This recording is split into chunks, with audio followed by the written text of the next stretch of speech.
ನಮಸ್ಕಾರ. ನೀವು ನೋಡ್ತಾ ಇದ್ದೀರಾ ಶ್ರೀ ಮಾರಿಕಾಂಬಾ ಡಿಜಿಟಲ್ ಟಿವಿ. ನಾನು ಸೃಷ್ಟಿ ನಾಯ್ಕ್. ಸರ್ಕಾರ ವಿದ್ಯಾರ್ಥಿಗಳಿಗೆ ಉಚಿತ ಬಸ್ ಪಾಸ್ ಏನೋ ನೀಡಿದ, ಆದರೆ ಪ್ರಯಾಣಿಸೋಕೆ ಸರಿಯಾದ ಸಮಯಕ್ಕೆ ಬಸ್ಸೇ ಇಲ್ಲ ಅಂದ್ರೆ ಆ ಪಾಸ್ನಿಂದ ಏನು ಪ್ರಯೋಜನ? ಹೌದು, ಇಂಥದ್ದೊಂದು ಜ್ವಲಂತ ಪ್ರಶ್ನೆ ಮತ್ತು ಆಕ್ರೋಶ ಈಗ ಅಂಕೋಲಾ ಯಲ್ಲಾಪುರ ಮಾರ್ಗದ ಗ್ರಾಮೀಣ ವಿದ್ಯಾರ್ಥಿಗಳನ್ನು ತೀವ್ರವಾಗಿ ಕಾಡ್ತಿದೆ.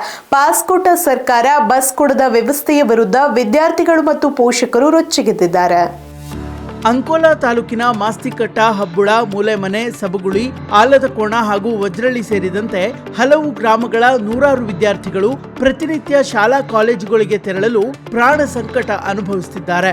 ಅಂಕೋಲಾ ಮತ್ತು ಯಲ್ಲಾಪುರದ ಶಾಲಾ ಕಾಲೇಜುಗಳಿಗೆ ತೆರಳಲು ಈ ರಾಷ್ಟ್ರೀಯ ಹೆದ್ದಾರಿಯಲ್ಲಿ ಒಂದೇ ಒಂದು ಲೋಕಲ್ ಬಸ್ ಸೌಲಭ್ಯ ಕೂಡ ಇಲ್ಲ. ಇದರಿಂದಾಗಿ ವಿದ್ಯಾರ್ಥಿಗಳು ಪ್ರತಿದಿನ ಹೆದ್ದಾರಿಯಲ್ಲೇ ಗಂಟೆಗಟ್ಟಲೆ ಕಾದು ನಿಲ್ಲಬೇಕಾದ ದುಸ್ಥಿತಿ ಇದೆ. ಸಮಯಕ್ಕೆ ಸರಿಯಾಗಿ ಬಸ್ ಸಿಗದೆ ಅನೇಕರು ತರಗತಿಗಳಿಂದ ವಂಚಿತರಾಗ್ತಾ ಇದ್ದು, ಇವರ ಶೈಕ್ಷಣಿಕ ಭವಿಷ್ಯವೇ ಈಗ ಆತಂಕಕ್ಕೆ ಸಿಲುಕಿದೆ.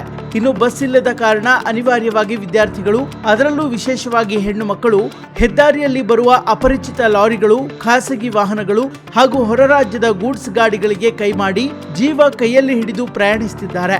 ಇದು ಸುರಕ್ಷತೆಯ ದೃಷ್ಟಿಯಿಂದ ಅತ್ಯಂತ ಅಪಾಯಕಾರಿಯಾಗಿದೆ.